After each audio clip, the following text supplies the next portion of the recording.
years he gave them into the hands of the Midianites. Because the power of Midian was so oppressive, the Israelites prepared shelters for themselves in the mountain clefts, caves, and strongholds. Whenever the Israelites planted their crops, the Midianites, the Amalekites, and the other eastern peoples invaded the country. They camped on the land and ruined the crops all the way to Gaza and did not spare a living thing for Israel, neither sheep nor cattle nor donkeys. They came up with their livestock in tents like swarms of locusts. It was impossible to count men and their camels. They invaded the land to ravage it. Midian so impoverished the Israelites that they cried out to the Lord for help. When the Israelites cried to the Lord because of Midian, he sent them a prophet who said, "This is what the Lord, God of Israel, says. I brought you up out of Egypt, out of the land of slavery. I snatched you from the power of Egypt and from the hand of all your oppressors. I drove them from before you and gave you their land. I said to you, I am the Lord your God. Do not worship the gods of the Amorites in whose land you live. But you have not listened to me." The angel of the Lord came and sat down under the oak in Ophrah that belonged to Joash the Abizarite, where his son Gideon was threshing wheat in a winepress to keep it from the Midianites. When the angel of the Lord appeared to Gideon, he said, "The Lord is with you, mighty warrior." "But, sir," Gideon replied, "if the Lord is with us, why has all this happened to us? Where are all his wonders that our fathers told us about when they said, 'Did not the Lord bring us up out of Egypt?' But now the Lord has abandoned us and put us into the hand of Midian." The Lord turned and said to him, "Go in the strength you have and save Israel out of Midian's hand. Am I not sending you?" "But Lord," Gideon said, "how can I save Israel? My clan is the weakest in Manasseh, and I am leading in my family." The Lord answered, "I will be with you, and you will strike down all the Midianites together." Gideon replied, "If now I have found favor in your eyes, give me a sign that it is really you talking to me. Please do not go away until I come back and bring my offering and set it before you." And the Lord said, "I will wait until you return." Gideon went in and prepared a young goat, and from an ephah of flour he made bread without yeast. Putting the meat in a basket with its broth in a pot, he brought them out and offered them to him under the oak. The angel of God said to him, "Take the meat and the unleavened bread, place them on this rock, and pour out the broth." Gideon did so. With the tip of the staff that was in his hand, the angel of the Lord touched the meat and the unleavened bread. Fire flared from the rock, consuming the meat and the bread, and the angel of the Lord disappeared. When Gideon realized that it was the angel of the Lord, he exclaimed, "Ah, sovereign Lord, I have seen the angel of the Lord to face." But the Lord said to him, "Peace, do not be afraid. You are not going to die." So Gideon built an altar to the Lord there and called it the Lord's Peace. To this day it stands in Ophrah of the Abizarites. The same night the Lord said to him, "Take the second bull from your father's herd, one 7 years old. Tear down your father's altar to Baal and cut down the Asheroth pole beside it. Then build a proper kind of altar to the Lord your God on the top of his height, using wood of the Asheroth pole that you cut down. Offer the second bull as a burnt offering." So Gideon took 10 of his servants and did as the Lord told him, but because he was afraid of his family and on the men of the town, he did it at night rather than daytime. In the morning, when the men of the town got up, there was the Baal altar demolished, with the Asheroth pole beside it cut down, and the second bull sacrificed on a newly built altar. They asked each other, "Who did this?" When they carefully investigated, they were told, "Gideon, the son of Joash, did it." But the men of the town demanded of Joash, "Bring out your son. He must die, because he had broken down Baal's altar and cut down the Asheroth pole beside it." But Joash replied the hostile crowd around him, "Are you going to plead Baal's cause? Are you trying to save him? Whoever fights for him shall be put to death by morning. If Baal is really God, he can defend himself when someone breaks down his altar." So that day they called Gideon Jerubbaal, saying, "Let Baal contend with him, because he broke down Baal's altar."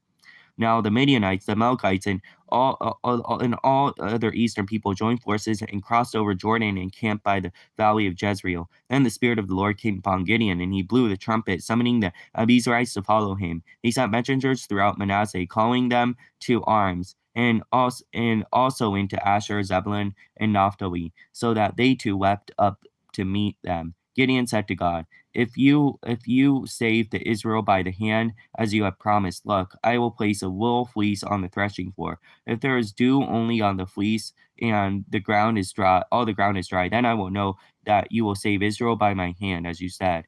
And this is what happened. Gideon rose early the next day. He squeezed the fleece and wrung out the dew, a bowl full of water. Then Gideon said to God, "Don't be angry with me. Let's make just one more request. Allow me one more test with the fleece.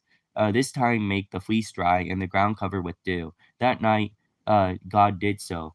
Only the fleece was dry. All the ground was covered with dew.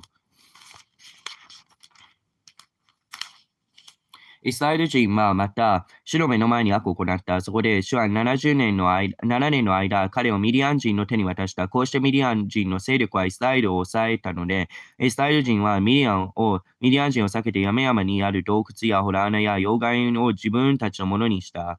イスラエル人が種をまくといつまでもミディアン人やアマレク人や東の人々が登ってきてイスラエル人を襲った。そしてイスラエル人に対して陣を敷き、その地の産物を荒らしてガザに至るまでイスラエルに羊や牛やロバのための支えも残さなかった。彼らは自分たちの家畜と天幕を持って登ってきたからである。彼らはイナゴの大群のようにしてやってきた。彼らとそのラクダは数えきれないほどであった。しかも彼らは国を荒らすために入ってきたのであった。それでイスラエルはミディアン人のために非常に弱くなっていった。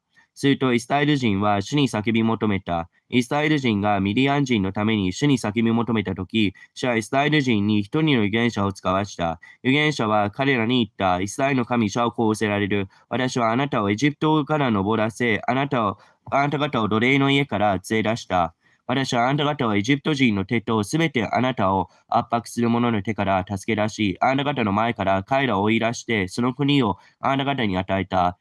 それで私はあなた方に言った。私はあなた方の神、主である。あなた方が住んでいる国のエモリ人の神々を恐れてはならない。ところがあなた方は私の声に聞き従わなかった。さて、主の使いがやってきて、アビエゼル人ヨシュアに属するオフラにあるカシの木の下に座った。この時、ヨシュアの子、ギベオンはミディアン人から逃れて、酒舟の中で小麦を打っていた。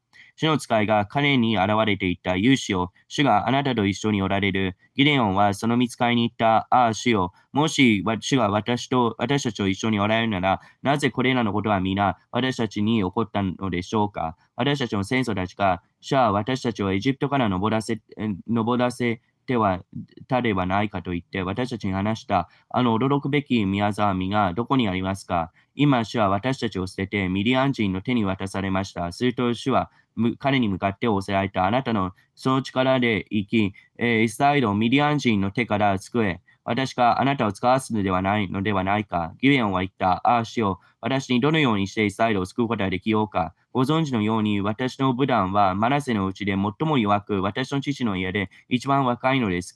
主はギデオンに言った。仰せられた。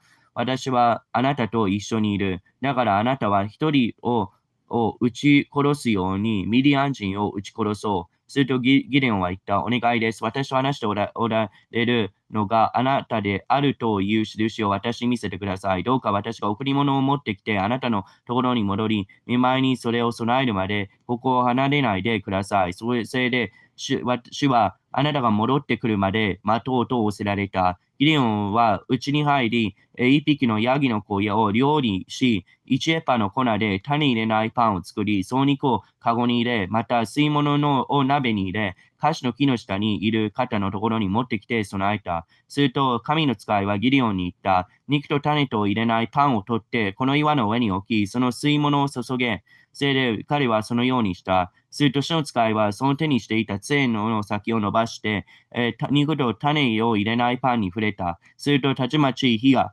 岩から燃え上がって、肉と種を入れないパンを焼き尽くしてしまった。主の使いは去って見えなくなった。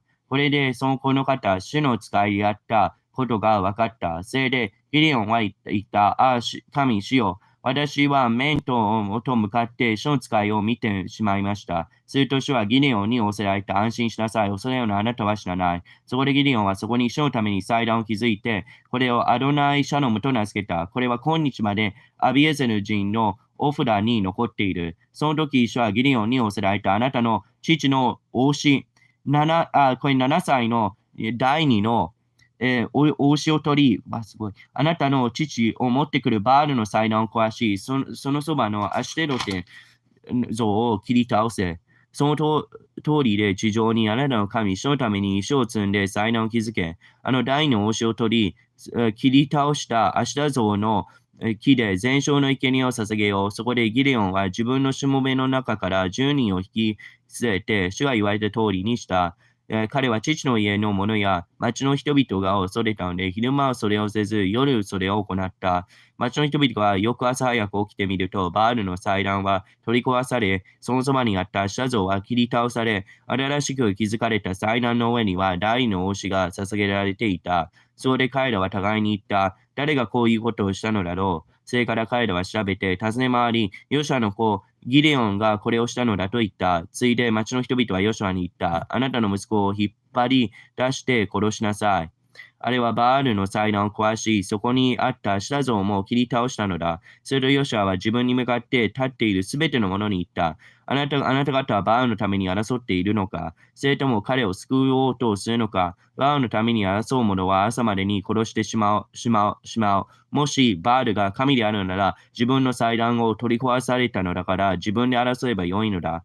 こうしてその日、ギデオンはエルバールと呼ばれた。自分の祭壇が取り壊されたのだから、バールは自分では争えば良いという意味である。ミディアン人やアマレク人や東の人々は皆連合してヨルダン川を渡り、イズレールの谷に陣を敷いた。その霊がギデオンを覆っていたので、彼が角笛を吹き鳴らすと、アビエゼル人が集まってきて彼に従った。ギベヨンはマナセの全域に死者を使わした。それで彼らもまた呼び集められて、彼に従った。彼はまたアシュル、ゼブルン、そしてナフタリ死者を使わしたので、彼らは合流して登ってきた。ギデオンは神に申し上げた。もしあなたが仰せられたように私の手でイスラエルを救おうとされるなら、今私は内場に刈り取った当分の羊の毛を置きます。もしその羊の毛の上にだけ梅雨が降りて土全体が乾いていたら、あなたがお言葉の通りに私の手でイスラエルを救われることは私にわかります。するとそのようになった。ギデオンが翌日朝早く石の毛を押し付けて、その石の毛からつゆを絞ると、鉢がいっぱいになるほど水が出た。ギデオンは神に言った。私に向かって、身怒りを燃やさないでください。もう一度、もう一回言わせてください。どうぞ、石の毛でもう一度だけ試みさせてください。今度はこの石の毛が乾いていて、土全体には露雨が降りるようにしてください。それで神はその夜そのようにされた。すなわち石の毛だけが乾いていて、土全体には露雨が降りていた。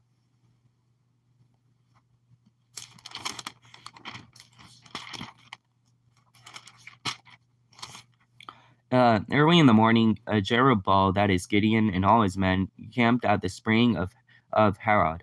The camp of Midian was north of them in the valley near the hill of Moreth. And the Lord said to Gideon, You have too many men for me to deliver Midian into their hands, in order that Israel may not boast against me in her own strength has saved her. Announce now to the people, anyone who trembles with fear may turn back and leave Mount Gilead. So 22,000 men left, while 10,000 remained. But the Lord said to Gideon, There are still too many men. Take them down to the water, and I will sift them for you there. If I say, This one shall go with you, he shall go. But if I say, This one shall not go with you, he shall not go. So Gideon took the men down to the water, and there the Lord told him, Separate those who lap the water with their tongues, like a dog from those who kneel down to drink. 300 men lapped with their hands to their mouths. All the rest got down on their knees to drink.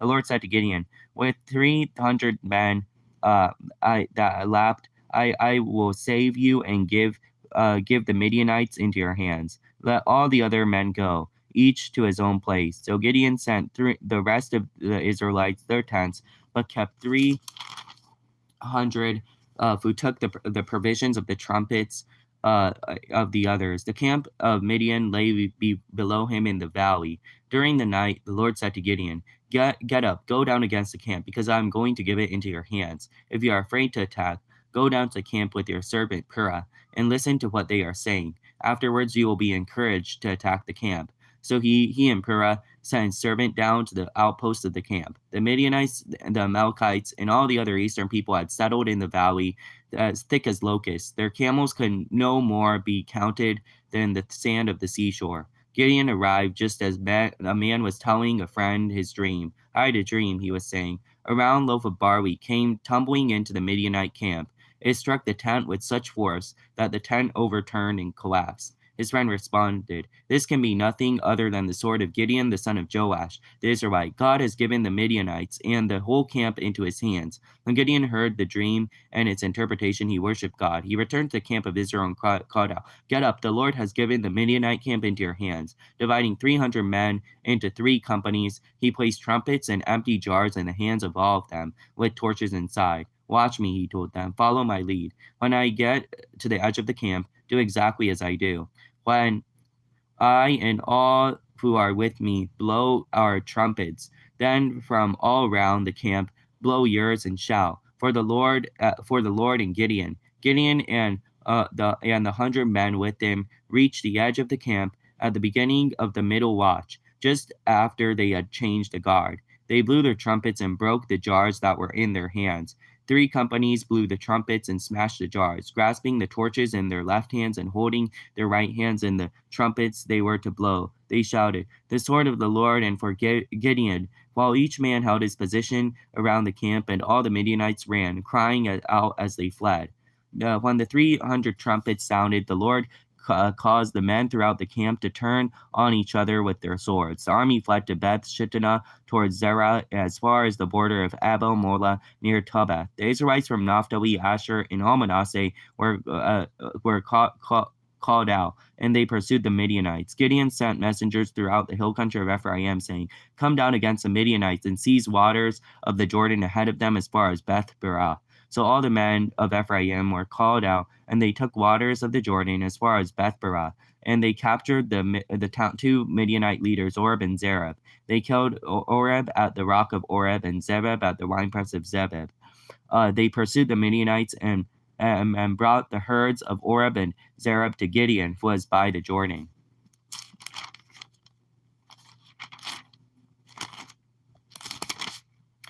聖霊エルバール、すなわちギデオンと彼と一緒にいた民は皆朝早く、ヘロデの泉のそばに陣を敷いた。ミディアンの陣営は彼の北にあたり、モレの山沿いの谷にあった。その時、主はギデオンに仰せられた。あんたと一緒にいる民は多すぎるから、私はミディアン人を彼の手に渡さない。イスラエルが自分の手で自分を救ったと言って私に向かって怒るといけないから、今民に聞こえるように告げ、遅いおののく者は皆帰りなさい。ギリワレ山から離れなさいと言え、すると民のうちから22,000人が帰っていき、1万人が残った。すると主はギデオンに仰せられた。民はまだ多すぎる。彼らを連れて水のところへ下って行け。私はそこであなたのために彼らを試そう。私があなたにこの者はあなたと一緒に行かなければならないと言うなら、その者はあなたと一緒に行かなければならない。また私があなたにこの者はあなたと一緒に行ってはならないという者は誰でも行ってはならない。そこでギデオンは民を連れて水のところに下って行った。すると主はギデオンに仰せられた。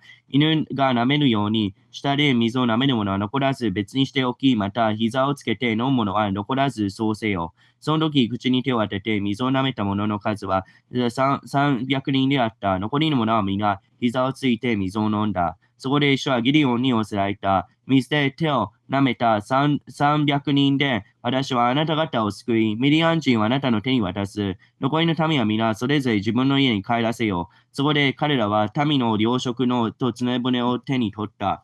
こうしてギデオンはイスラエル人を皆それぞれ自分の天幕に送り返し、300人の者だけを引き止めた。ミディアン人の陣営は彼らが見て下の谷にあった。その夜、主はギデオンに仰せられた。立ってあの陣営に攻め下れ。それはあなたの手に渡したから。しかし、もし下っていくことを恐れようなら、あなたに仕える若い者、プラと一緒に陣営に下っていき、彼らが何と言っているかを聞け。その後であなたは勇気を出して陣営に攻め下らなければならない。そこでギデオンと若い者プラとは陣営の中の変態の端に下っていった。そこにはミディアン人やマレク人や東の人々が皆稲子のように大勢谷に伏していた。そのラクダは海辺の砂のように大きくて数えきれなかった。ギデオンがそこへ行ってみると、一人の者が仲間に夢の話をしていた。一人が言うには、私は今、夢を見た。見ると、大麦のパンの塊が一つ、ミディアン人の陣営に転がってきて、天幕の中にまで入り、それを打ったので、それは倒れた。ひっくり返って、天幕は倒れてしまった。すると仲間は答えていった。これはイスラエル人のヨシュアの子ギデオンの剣に他ならない。神が彼の手にミディアンと陣営全部を渡されたのだ。ギデオンはこの夢の話とその解釈を聞いたとき、主のお礼拝した。そしてイスラエルの陣営に戻っていった。立って、私はミディアン人の陣営をあなた方の手にくださった。そして彼は300人を3体に分け、全員の手に角笛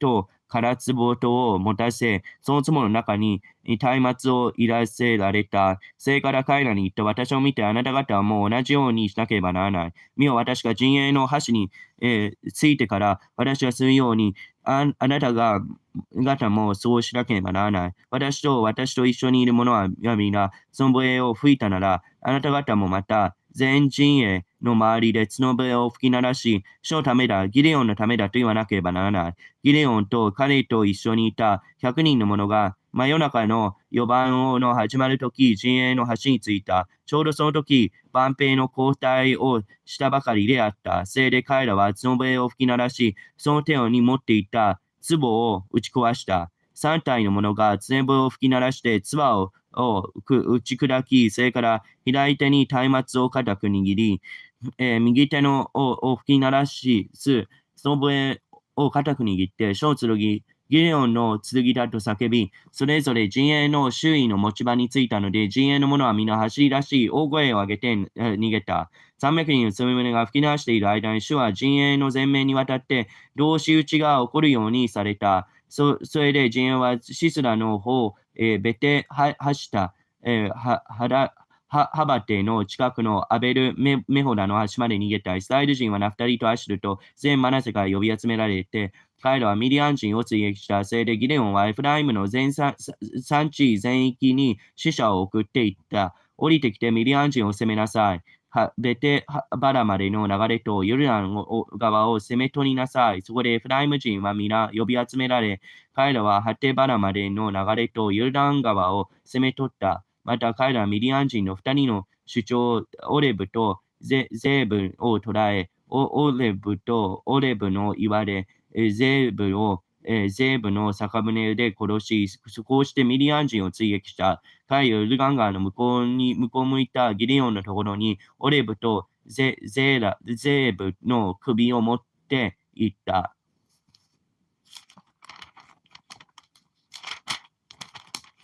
Now the Ephraimites asked Gideon, "Why have you treated us like this? Why didn't you call us when you went to fight Midian? And they criticized him sharply, but he answered them, "What I have accomplished compared to you? Aren't the gleanings of Ephraim's grapes better than the full grape harvest of Abizer? God gave Oreb and Zerah, the Midianite leaders, into your hands. What I was able to do compared to you." And their resentment against him subsided. Gideon and his 300 men, exhausted yet kept keeping up the pursuit, came to the Jordan and crossed it.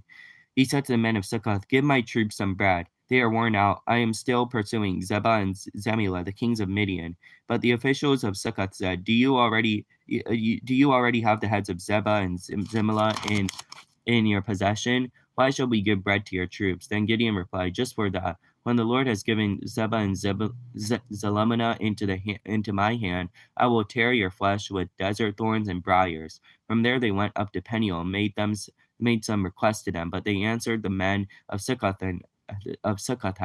And he said to the men of Peniel, when I return in triumph, I'll tear down this tower. Now Zebah and Zalmunna were in Kakor with a force about 15,000 men, and all were left of the armies of the eastern people. 120,000 swordsmen had fallen. Gideon went up by the route of the nomads east of Norba and Jagobala and fell upon the unsuspecting army. Zebah and Zalmunna, the two kings of Midian, fled. but he pursued them and captured them, routing their entire army. Gideon, the son of Joash, had returned from the battle by the pass of Heres. He caught a young man of Succoth and questioned him, and the young man wrote down for him the names of 77 officials of Succoth and the elders of the town. Gideon came and said to the men of Succoth, "Here are Zebulun and Zalmunna, about whom you taunted me by saying,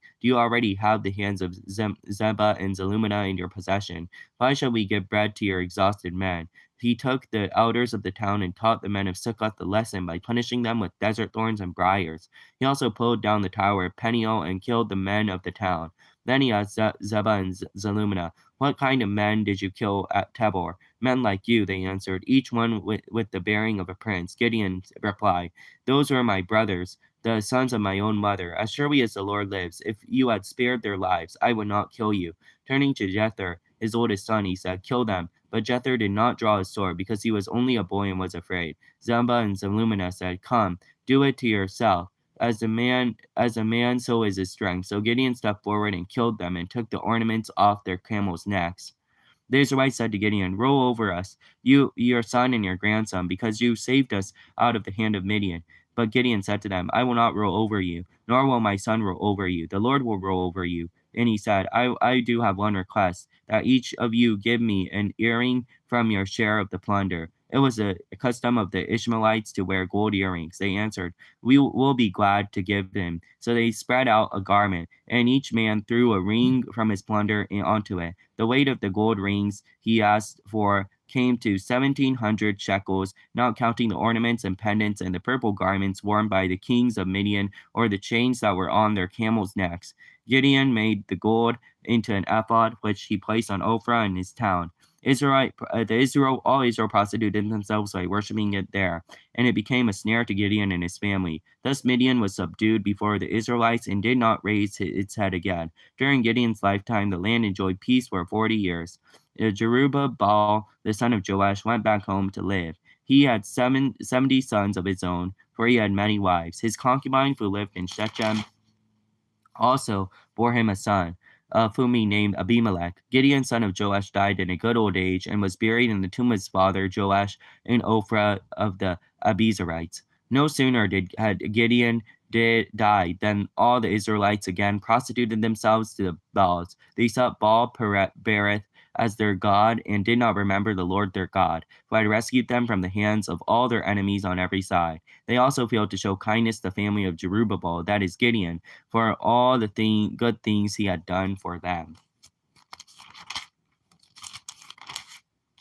その時、エフライム人はギデオンに言った。あなたは私たちと何ということをしたのですか？ミディアン人と戦いに行った時、私たちに呼びかけなかったとは。こうして彼らはギデオンを激しく責めた。ギデオンは彼らに言った。今、あなた方のしたことに比べて、私が一体何をしたというのですか？アビエゼルのブドウの収穫よりも、エフライムの取り残した実の方が良かったのではありませんか？